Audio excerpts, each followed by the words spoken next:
Hello everybody. Today I will show you how to fix the accessory may not be supported error on iPhone. How to fix it.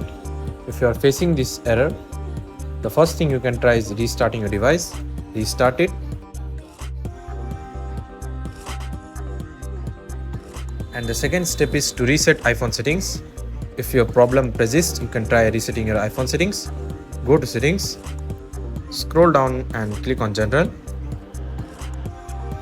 Now scroll down and click on transfer or reset iPhone. Tap on